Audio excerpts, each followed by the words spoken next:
এখনকার AI latest প্রযুক্তি, এরা কৃত্রিম এক ধরনের বুদ্ধিমত্তা, কৃত্রিম একেবারে 800 কোটি মানুষ সম্পর্কে তথ্য তাদের কাছে, পৃথিবীর যেই কোনো বিষয় তাদের কাছে এই মোবাইলের অ্যাপস। আপনি আমার নাম জিগান, হ্যাঁ আমার 14 গোষ্ঠীর ঠিকানা বলুন। এটা মানুষ না, মানুষ না, এটা আপনার এক ধরনের অ্যাপস, অর্থাৎ প্রযুক্তি, আধুনিকতা। তাইলে বোঝা গেল প্রতি মুহূর্তে নিত্য নতুন আধুনিকতা, প্রযুক্তি আসতেছে। কোরআনুল কারীমের মধ্যে আল্লাহ তাআলা বলেন ওয়া ইয়াখলুকুকুম মা লা তা'লামুন ওয়াল খাইলা ওয়াল বিগালা ওয়াল হামিরা লিতারকাবুহা ওয়া যিনা ওয়া ইয়াখলুকুকুম মা লা তা'লামুন। আশ্চর্য আয়াত।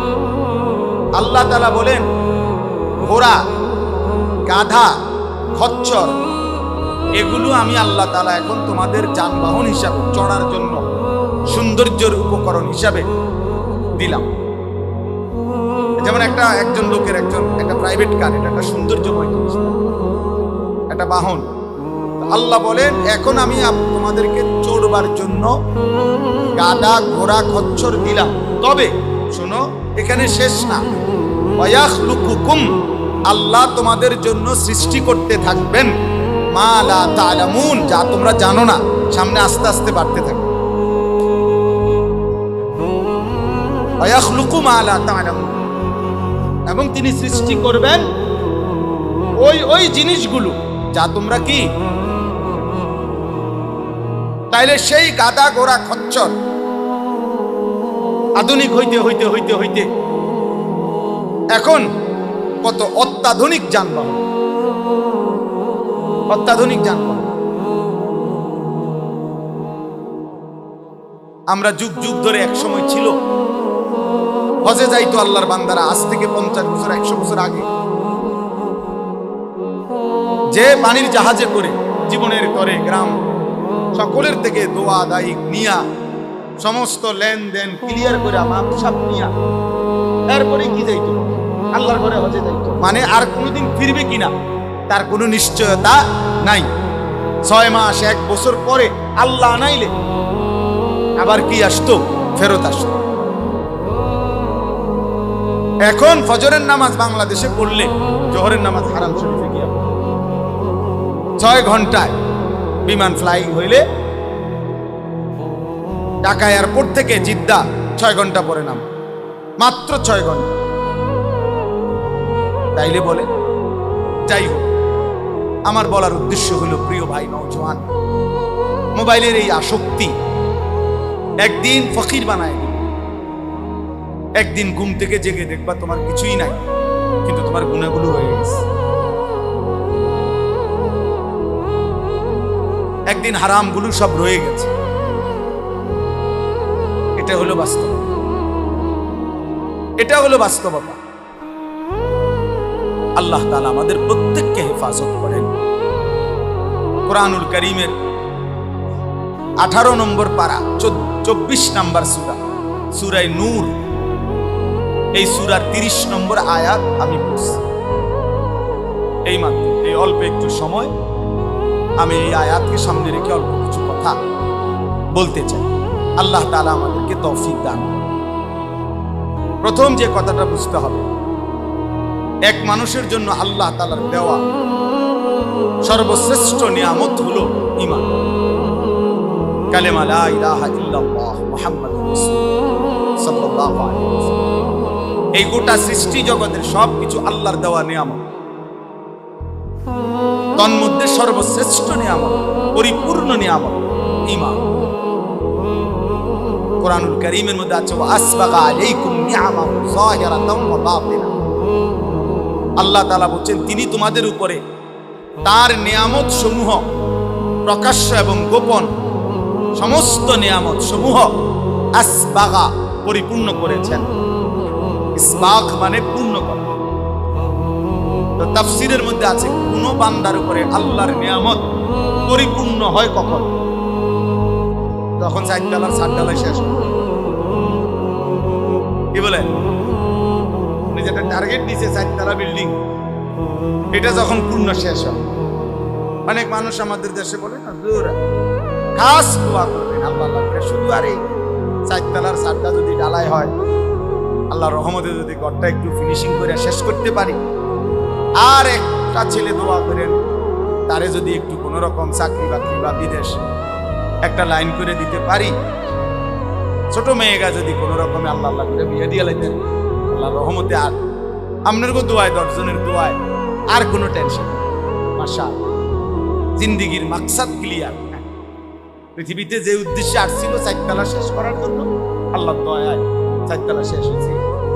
দুনিয়ায় আসার মাকসাদ ছিল ছোট ফুলাগা পর্যন্ত বিদেশ পাঠানো, আল্লাহর দয়ায় ফুলাগাও বিদেশ গেছে, মাইয়াগাও বিয়া দিছে, আল্লাহর মেহেরবানি। পৃথিবীতে আসার উদ্দেশ্য না আছে, এখন আর কোনো টেনশন, এখন আর মরলেও কোনো দুঃখ নাই। মরলেই তো ফেরেস্তা আফেল মালটা নাস্তা পানি নিয়ে ফেরেস্তা কবরে বসে দিয়েছে, শুধু মরবে না, মরণের জন্য না বসে দিয়েছে ফেরেস্তা। এই হলো মুসলমানের হিসাব।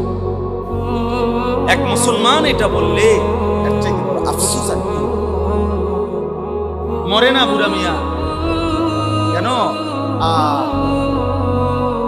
মনে হয় নাতিকের পৌঁছায়, ঠিক তো না? জীবনের একটা আকাঙ্ক্ষা শেষ, এই নাতিকের বউটা যদি চাইয়া যেতেন, মরল আর দুঃখ ছিল, কারণ উনি জানে কবরের প্রথম প্রশ্ন আপনার নাতির বউর নাম কি। এটা হলো সুয়াল জবাব প্রথম। এই জন্য উনি চাচা মরে না, নাইলে উনি আরো 2 বছর আগে মারা যেত, শুধু নাতির বউগার লেগে মরে। আফসোস, আমারে বলছি এটা, আমি মিথ্যা বললাম, আমাকে বলছি। বললাম যে এরকম তাড়াহুড়া করতেছেন কেন ছেলের বউয়ের জন্য? ধীরে সুস্থে দেখেন, কয় তার দাদা বিস্তার করে গেছে, এবারটা ওয়াশ নিয়ে আসে। আমি আমার যেটা বলছেন ওয়াশ নিয়ে আসে, ওয়াশ নিয়ে আসে, নিঃশ্বাসে নিঃশ্বাসে ওয়াশ নিয়ে আসে।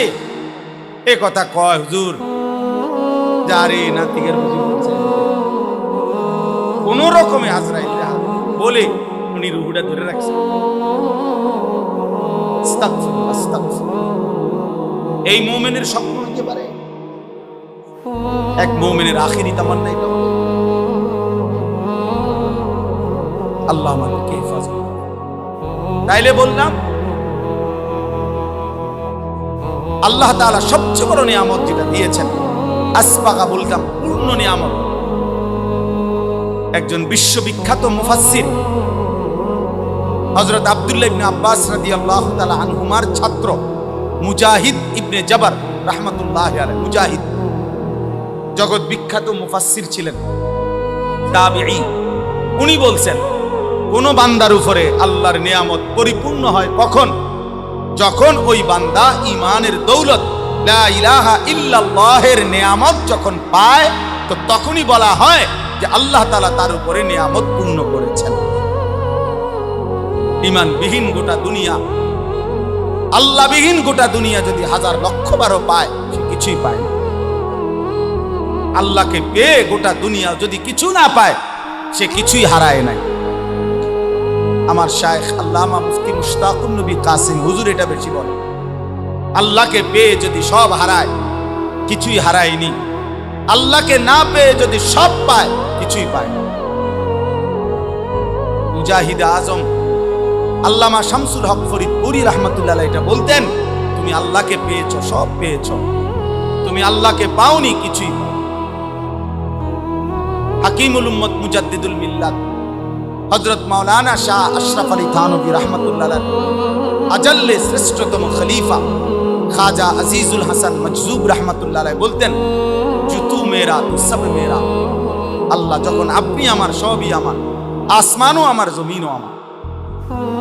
अगर एक तो नहीं मेरा तो कोई शाई नहीं मेरा। আপনি আমার নাই নয় তো আমার আর কিছু। যার আল্লাহ নাই তার কিছু, যার রব নাই, যার মালিকের সাথে বন্ধন নাই, আল্লাহর সাথে যার বন্ধন নাই, খোদার কসম তার জীবনে কিচ্ছু। তার কিছু নেই। কারামাদিন ইশতাদ্দাত বিহির রিহু ফি ইয়াউমিন আসিফ। আল্লাহ তাআলা বলেন বেঈমান নাফরমান পাপীর সারা জিন্দেগীর আমল কর্ম আল্লাহ বলছে ওই তুষের মতো, ওই ছাইয়ের মতো, যে ছাই এমন জায়গায় স্তূপ দিছে যে কিছুক্ষণের মধ্যে একটা ঝড়ো বাতাস এসে এই ছাই সব উড়াইয়া ফেলছে, আর একটা ছাই আর ফিরাইয়া আনার সুযোগ নাই।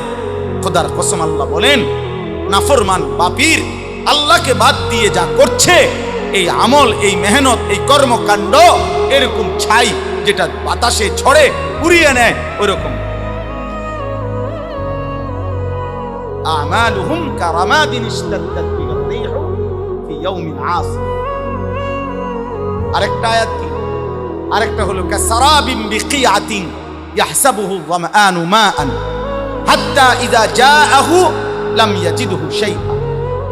আল্লাহ বলে নাফরমান পাপীর সারা জীবনের কর্মকাণ্ড ওই রকম মরিচিকার মতো, যে তৃষ্ণার্ত ব্যক্তি প্রখর রৌদ্রের মধ্যে দূরে তাকিয়ে দেখে পানি থই থই করতেছে, যখন পানির কাছে গিয়ে যায় দৌড়াইয়া গিয়া দেখে কিছু। সারাবিন মরিচি, যে ভাবছিল ওইগুলো পানি, এই যে আমাদের এসব ফিজ ডালা রাস্তার মধ্যেও প্রখর রৌদ্রে দূরে তাকায় দেখলে বোঝা যায় যে মনে হয় যেন কি পানি, কিন্তু কাছে গেলে কি আল্লাহ কোরআনে উদাহরণ দিয়েছে।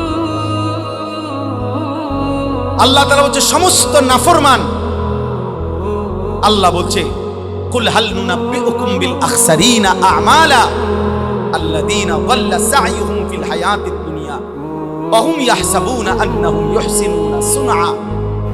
আল্লাহ বলছে সমস্ত পাপী নাফরমান, সমস্ত হারামখোর, আল্লাহর অবাধ্যতা করে উপার্জনকারী যা করেছে দুনিয়ায়, আল্লাহ তাআলা বলে খাসারা, খাসারা, লস, লস, ক্ষতিগ্রস্ত, ক্ষতিগ্রস্ত। যারা মনে মনে ভাবছিল আমি বড় সুন্দর সুন্দর কাজ করেছি, হুজুর বিল্ডিং করেছি দেখার মতো, একটা বাউন্ডারি ওয়াল দিছি ছায়া থাকার মতো, একটা গেট করছি 3 লাখ টাকা SS5 এর গেট, এক একটা দরজা বিশ্বাস করেন হুজুর একদম মালয়েশিয়ান সেগুন কাঠ, 1 লাখ টাকার কমে একটা দরজা নাই। ইয়াকুলু আহলাকতু মালাল লুবাদা, দুনিয়ার সাজানোর জন্য অনেক টাকা খরচ করছি। আল্লাহ তাআলা বলেন ও ভেবেছিল অনেক সুন্দর কিছু করেছে, আসলে ও খাসারা, ও লস, লস, ক্ষতিগ্রস্ত, ক্ষতিগ্রস্ত। আখসারিন, ও ক্ষতিগ্রস্ত।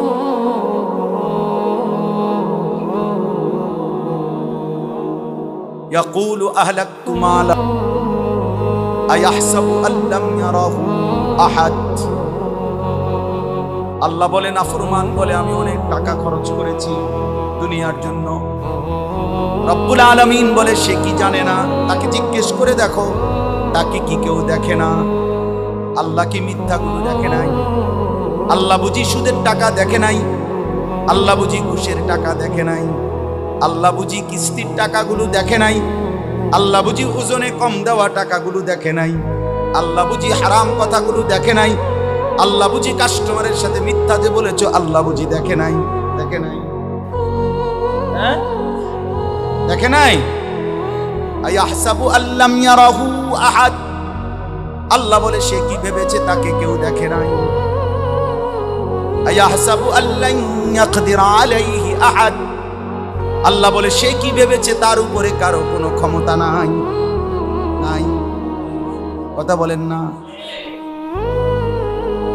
ওমা তাকুনু ফি শা'নিন ওমা তাতলু মিনহু মিন কুরআনিন ওয়ালা তা'মালুনা মিন আমালিন ইল্লা কুন্না আলাইকুম শুহুদান ইদ তুফিদুনা ফীহি। আল্লাহ বলে যখন তোমরা যেখানেই থাকো না কেন, আমার কোরআন থেকে যেটুকুই পড়ো না কেন, যখন যেই আমল করো না কেন, যখনই আমল করতে থাকো আমি আল্লাহ তোমাদের সামনেই উপস্থিত থাকি। আমার শায়খের বড় পছন্দের আয়াত, আল্লামা মুফতি মুশতাকুন নবী কা হুজুরটা বেশি পড়ে সূরা ইউনূস। ওমা ইয়াযুবু আর রাব্বিকা মিন মিসকালি যাররাতিন ফিল আরদি ওয়ালা ফিস সামা।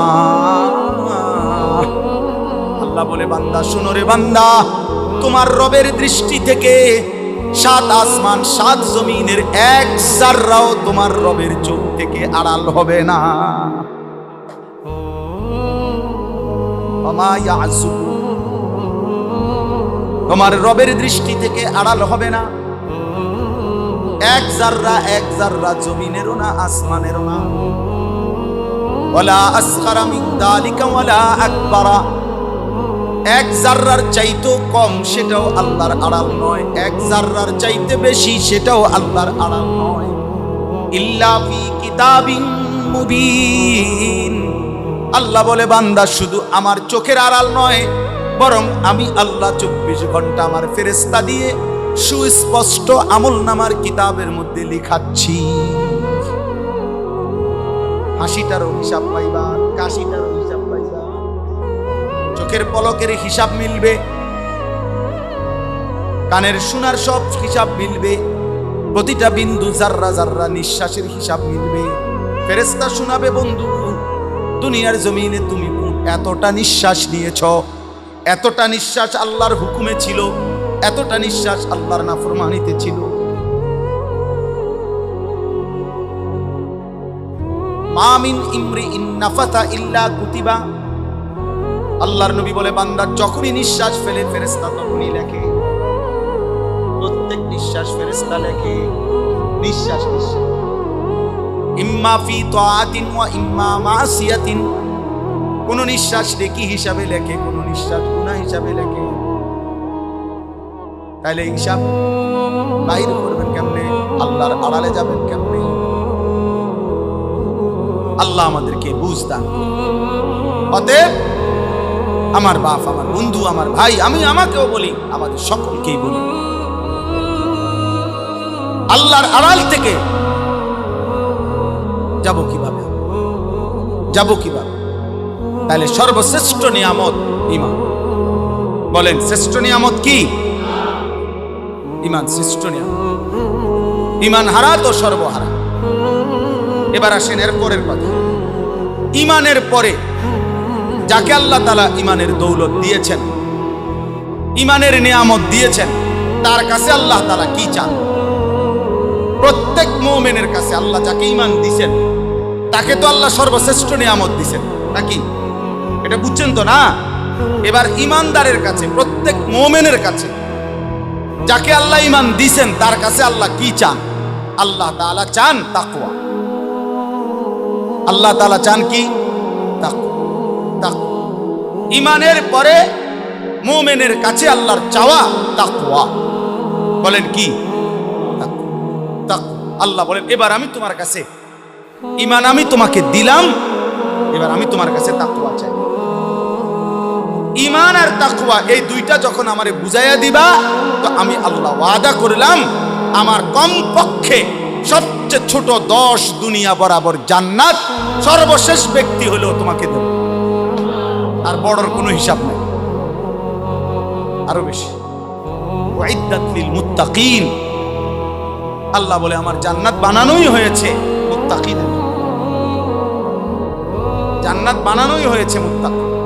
ওয়াইদাত লিল মুত্তাকিন আ'দাতু লিইবাদিয়াস সালিহিন। হাদিসে কুদসিতে আছে আল্লাহ বলেন আমার নেক বান্দাদের জন্যই আমি জান্নাত বানিয়েছি। তাহলে তাকওয়া।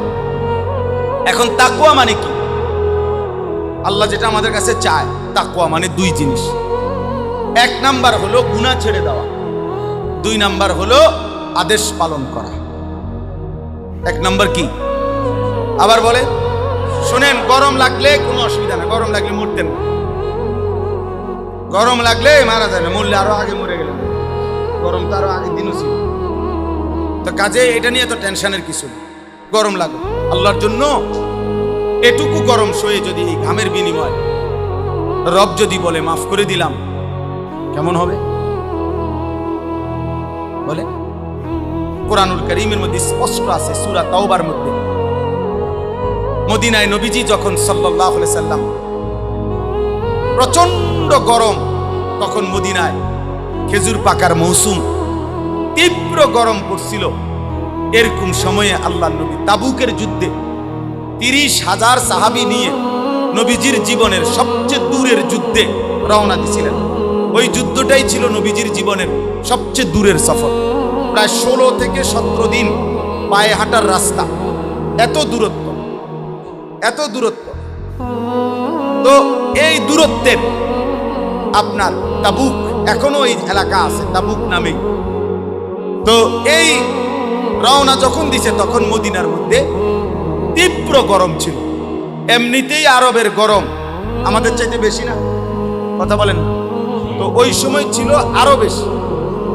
যেমন আমাদের হজ্জের সময় তীব্র গরম, এইবারও হজ্জের সময় আরাফাতের ময়দানে যখন বাইরে দাঁড়াইছি, আমি ফুলচুরা হজরতের সাথে দাঁড়াইছি, আমাদের হযরত মাওলানা মুফতি আবু সাঈদ দামাত বারাকাতুহুল আলিয়া হুজুরের সাথে দাঁড়াইছিলাম আরাফাতের ময়দানে দোয়া করার জন্য। মনে হয় যেন গরমের রৌদ্রে মানে পাওটা যেন পুড়ে গেছে, মনে হয় যেন আগুনের গোলা মারতেছে, এত গরম, এত তীব্র গরম। তো মদিনায় তখন তীব্র গরম ছিল, ফল পাকার মৌসুম, খেজুরের। আল্লাহ নবী সাল্লাল্লাহু আলাইহি সাল্লাম রওনা দিছেন, সাহাবারা রওনা দিছেন। মদিনার মুনাফিকরা, নামদারি মুখোশধারী মুসলমান মুনাফিক, হৃদয়ে যাদের ঈমান নাই, মুখে যারা মুসলিম বলতো, এমন মুনাফিকগুলো মুসলমান সাহাবীদেরকে টিটকারি করতেছিল আর বলতেছিল, লা তানফিরু ফিল হার। এইটা কোরআন শরীফ না, কোন সূরা? সূরা তাওবা। লা তানফিরু ফিল হার, এই গরমের মধ্যে তোমরা বের হইও না, সাবধান। এনতিকা বেশিতে বেশি জংশন পর্যন্ত যাইতে পারবা, এর বেশি মনে হয় যাইতে পারতে না। এই গরমে মইরা শীতে দেখ, মানে এত গরম। আর কোথায় তাবুক? তোমরা তো পথেই মারা যাইবা সব। এই ঠাট্টা করছিল আর হাসতেছিল, দেখছো যে কেমন বেকুব, এই গরমের মধ্যে বুঝি মানুষের যুদ্ধে যায়। এই তখন আল্লাহ তাআলা বলছে, বন্ধু জবাবটা আমি দিচ্ছি, আমি জবাব দিচ্ছি দোস্ত। আল্লাহ বলেন, আপনি বলেন বেঈমান মুনাফিক রে, কুল নারু জাহান্নামা আশাদ্দু হাররা, এই নাফরমান শোনো, জাহান্নামের আগুনের গরম তার চাইতে অনেক বেশি গরম। ফালিয়াদহাকু কালিলা ওয়া ইয়াবকু কাসীরা। আর আল্লাহ বলছে, বন্ধু বলেন ওদেরকে কম হাসতে, বেশি কাঁদতে বলেন, জাহান্নামের আগুন তাদের জন্য অপেক্ষা করছে। আর আমার এই মুমিন বান্দারা এই গরমের ঘামে, এই ঘামে তাদের ঘাম মুছতে মুছতে জাহান্নামের আগুন নিভায় দিচ্ছে, আর ওদের জন্য জাহান্নামের আগুন অপেক্ষা করছে। কম হাসতে বলেন, মস্কারি করো, মস্কারি, উলামায়ে কেরামকে নিয়ে মস্কারি, আল্লাহর ইবাদতকে নিয়ে মস্কারি। চলো, ইন্নাল্লাযীনা আজরামু কানু মিনাল্লাযীনা আমানু ইয়াদহাকুন। আল্লাহ বলেন কোরআনে, আজকে নাফরমানরা, পাপীরা ঈমানদারকে নিয়ে হাসে, ইয়াদহাকুন। আল্লাহ ওয়াদা দিছে, আল্লাহ ওয়াদা দিছে, মুমিন তুই ঘাবড়াইস না বান্দা, সিজদা দে আমার বান্দা, গুনাহ ছেড়ে দে বান্দা, নাফরমানি ছেড়ে দে বান্দা। আমি আল্লাহ ওয়াদা দিলাম, ফালিয়াউমাল্লাযীনা আমানু মিনাল কুফফারি ইয়াদহাকুন। সেদিন হাসরের ময়দানে আমার মুমিন বান্দা এই বেঈমানদেরকে নিয়ে হাসবে। আজ বেঈমান তুই হাস, সেদিন আমার বান্দা হাসবে। আখিরাত আল্লাহর ওয়াদা, আল্লাহর ওয়াদা এটা। এই জন্য দয়া করে গরম কোনো সমস্যা বিনিময়ে যদি আল্লাহ মাফ করে দেয়, কি বলেন, যদি আল্লাহ মাফ করে দেয় তাহলে কম পুঁজিতে বেশি মুনাফা, কম কষ্টে বেশি পুরস্কার। আল্লাহ আমাদেরকে মাফ করে দেন। চলেন, আমি দেরি করবো না, তাড়াতাড়ি করতেছি। আমার এই আয়াতের অর্থ বলার জন্য আমি যাচ্ছিলাম কাছে। তো আল্লাহ তাআলা আমাদের কাছে চান তাকওয়া। আমরা এখানে আলহামদুলিল্লাহ সবাই মুসলমান কিনা, মুমিন কিনা বলেন? আলহামদুলিল্লাহ। অতএব আল্লাহ তাআলা আমাদের কাছে চায় তাকওয়া। তাকওয়া মানে দুই অর্থ, গুনাহ ছেড়ে দেওয়া, তারকুল মুনকারাত, ফি'লুল খায়রাত। তাকওয়ার অর্থ হলো গুনাহ ছেড়ে দেওয়া আর আদেশ পালন করা। তাহলে এই দুইটার মধ্যে আপনি বলছি, আমি শুনছেন যে দুইটার মধ্যে প্রাধান্য, এক নাম্বার প্রথম কোনটা? তাকওয়ার মধ্যে প্রথম কোনটা বলেন না, সবাই বলেন। এই জন্য একজন মুমিন জান্নাতে যাওয়ার জন্য, জাহান্নাম থেকে বাঁচার জন্য প্রথম ডিউটি ঈমানের পরে গুনাহ ছেড়ে দাও। গুনাহ ছেড়ে দাও। যেমন মনে করেন সতর খোলা রাখা, এটা কি গুনাহ না নাকি? বুঝেন নাই কথা? সতর খোলা রাখা এটা গুনাহ, আর নামাজ পড়া এটা গুনাহ না নাকি? নেকি। এই দুইটা একই সময়। এক লোক ইমানদার হইছে, এক লোক ঈমান আনছে, এখন তার উপরে নামাজের বিধান, কিন্তু সতর ঢাকা এর আগে নামাজের বাহিরের না, বুঝেন না? গুনাহ এটা সতর খোলা রাখা, সতর আগে ঢাকতে হবে, এরপরে কি করতে হবে? সতর ঢাকা ফরজ। নামাজের বাহিরের যে হুকুম ফরজগুলো, এর মধ্যে সতর ঢাকা একটা আছে কিনা বলে? এটা কিতাবে আমি নিজে এটা বানাই না, কথা না। এজন্য বললাম আল্লাহ তাআলার প্রথম চাওয়া মুমিনের কাছে গুনাহ ছেড়ে দাও, গুনাহ ছেড়ে দাও। আচ্ছা, এবার আপনি কোন এই যে গ্রিল, এটা এই মনে করেন এই যে জানালার এই গ্রিল, এইটার মধ্যে ঝংকার হয়েছে, এটাতে নতুন করে রং দিতে হবে। এখন কি সিস্টেম কি? আগে রং দেওয়া, এরপরে সিরিজ কাগজ দিয়া ডলা। সহজ হিসাব কিনা বলেন? আগে কি সরানো, এরপরে কি দেওয়া? আগে ক্ষতি সরাও, এরপরে উপকার। যে বাড়ির সামনে গেছে ভিক্ষা করতো, কারো বাড়িতে হাত পাতছে কিছু দিতে, এর সময় দেখে বাড়ির দুয়ারে ওই বেটার পোষা কুত্তা, কুকুর কুকুর কেউ কেউ করতে আসে। এখন এই লোক প্রথম কি চাইবে? চাউল। বুঝেন নাই কথাটা? আগে আগে টাকা, না সে আগে বলবে দোস্ত আল্লাহ দোয়াই, আমার চাইলের দরকার নেই। এটাই তো আমাদের দেশে কয়, ভিক্ষা থাক কুত্তা সামলা। ক্ষতি সরাও, চাউল দিব পরে। আগে গুনাহ ছাড়ো, আগে হারাম ছাড়ো, আগে নাফরমানি ছাড়ো, আল্লাহর অবাধ্যতা ছাড়ো, একটা একটা গুনাহ ছাড়ো। এবার গুনাহ ছাড়লেই আল্লাহর কসম রব্বুল আলামিন কলিজার ভিতরে ইবাদতের জজবা, মহব্বত, আগ্রহ আল্লাহই তৈরি করে। ইন তাত্তাকুল্লাহা ইয়াজআল লাকুম ফুরকানা ওয়া ইউকাফিরু আনকুম সাইয়্যাতিকুম।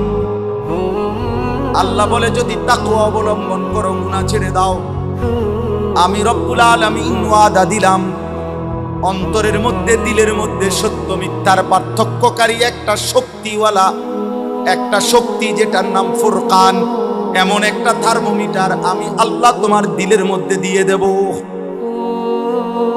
গুনাহ ছেড়ে দাও, গুনাহ ছেড়ে দাও। ওয়াদারু যাহিরাল ইসমি ওয়া বাতিনা। আল্লাহ তাআলা বলে প্রকাশ্য গুনাহ ছেড়ে দাও, গোপন গুনাহ ছেড়ে দাও। ওয়ালা তাকরাবুল ফাওয়াহিশা মা যাহারা মিনহা ওয়া মা বাতান। আল্লাহ তাআলা বলেন কোনো অশ্লীলতা, বেহায়াপনার কাছেও যেও না, প্রকাশ্যেও না, গোপনেও। প্রকাশ্যেও না, গোপনে। গুনাহ ছাড়ো, অশ্লীলতা ছাড়ো। আল্লাহ বলছে ওয়া মান ইয়াত্তাবি খুতুওয়াতিশ শাইতান ফাইন্নাহু ইয়া'মুরু বিল ফাহশাই ওয়াল মুনকার। যে শয়তানের পথ ধরবা, মনে রেখো শয়তান তো তাকে অশ্লীলতা এবং গুনাহের আদেশই করবে, গুনাহের আদেশ করবে। অতএব এটা আমাদের জিম্মাদারি, এক মুমিনের জন্য প্রথম ডিউটি গুনাহ ছাড়া। মুত্তাকি মানেই বলে প্রথম তাকে বলে যে গুনাহ থেকে বাঁচে। যেমন ফরহেজগার, আমরা বলি না লোকটা ফরহেজগার মানুষ, বলেন কি না? এটা কাকে বলে কোন? আমাদের দেশে সচরাচর যে তসবিহ পড়ে, আল্লাহ বিল্লাহ করে, ওযু নামাজ পড়ে, মসজিদে আসা যাওয়া করে, কিছু দান সদকাও করে, এই মানুষের মানুষে কি বলে? লোকটা মাশাআল্লাহ কি করে। আসলে মূলত এগুলো তো সে করে, আর ফরহেজগার বলে মূলত যে করে না তারে, যার মধ্যে দৈন্তান নয় কান্না, তাকে বলে ফরহেজগার। ফরহেজগার শব্দের অর্থ হলো বিরত থাকে, যে ফরহেজ অর্থ বিরত থাকে। তাইলে আপনি আমি ফরহেজগার বলেন যে তসবিহ পড়ে, নামাজ পড়ে, আল্লাহ বিল্লাহ করে, তারে মূলত ফরহেজগার বলে যে করে না তাকে। তো মানে কি বুঝেন নাই? মানে কি? তাই ফরহেজগার মানে কি? যে বিরত থাকে, বিরত থাকে, করে না, যে করে না। কি করে না বলেন না? কি করে না? এই যে মিথ্যা বলে না সে ফরহেজগার, যে চুরি করে না সে ফরহেজগার, যে জিনা করে না সে ফরহেজগার, যে নারী দেখে না সে ফরহেজগার, যে হারাম দৃশ্য দেখে না সে ফরহেজগার, যে সুদ খায় না সে ফরহেজগার, যে কিস্তি নেয় না সে ফরহেজগার, যে তার স্ত্রীকে বেপর্দায় রাখে না সে ফরহেজগার, যে তার ছেলেকে বেনামাজি থাকতে দেয় না সে ফরহেজগার, যে একটা গালি দেয় না সে ফরহেজগার, একটা একটা গুনাহ থেকে যে বেঁচে থাকে তাকে বলে ফরহেজগার। আপনি তো চাচা সেজদাও দেন, বিড়িও খান, ঘটনা কি তা? কাকু কারে বুঝান? আমরা কি চিরা খাই? আমরা বুঝি না। আপনি যদি মাত্র আসরের নামাজ পড়লেন, বারিন্দার মসজিদ থেকে বাইরে হইয়া একটা গালি দিছে, এক গালিতে মাটির তলের সাপ পর্যন্ত উঠে এমন টাকায়। হ্যাঁ, কি ব্যাপার? কি ধরনের মুত্তাকি আপনি? এই মাত্র মসজিদ থেকে বের হইলেন, আপনি এখন আবার গিয়া চায়ের দোকানে, রঙিন টেলিভিশনের সামনে, নর্তকীর নাচ গানের নাটক, সিনেমার সামনে এরকম রাক্ষসের মতো চোখ বড় বড় করে হা করে তাকায় রইলেন। ঘটনাটা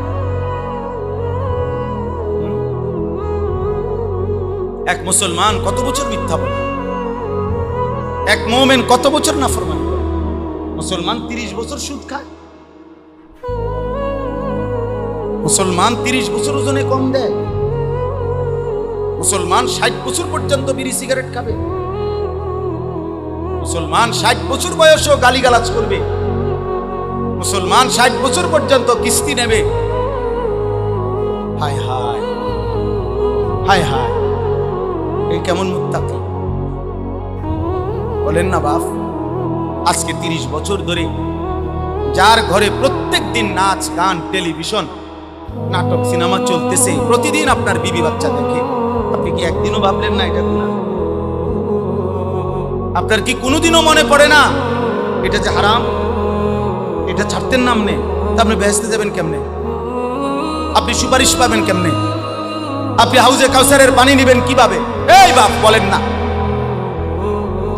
আমারে বলেন, আমি আমারও বলি, আপনারও কেমনে যাবেন বলেন না বাপ? সুপারিশ মানে কি? নবী সাল্লাল্লাহু আলাইহি সাল্লাম সুপারিশ করবেন, এই কথা তো 100 সত্য, কিন্তু সুপারিশ মানে কি? উম্মত নবীর এই কথার অর্থ তো এই যে নবী বলেছে, উম্মত তুমি বিড়ি খাইতে খাইতে কবরে আসবা, আমি সুপারিশ করে জান্নাত দেব, এই তো না? তুমি গালি দিতে দিতে কবরে আসবা, আমি সুপারিশ করে জান্নাত দেব। তুমি কিস্তি রাইখা কবরে আসবা, আমি সুপারিশ করে জান্নাত দেব।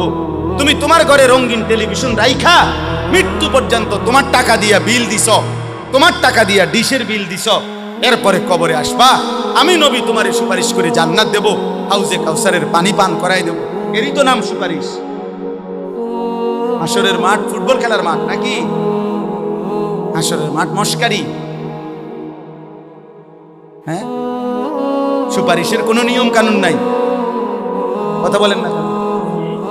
হাউজে কাউসারের পানির কোনো নিয়ম কানুন নাই, এটা 15 টাকার বোতল, এটা মাল পানির বোতল মনে করছে।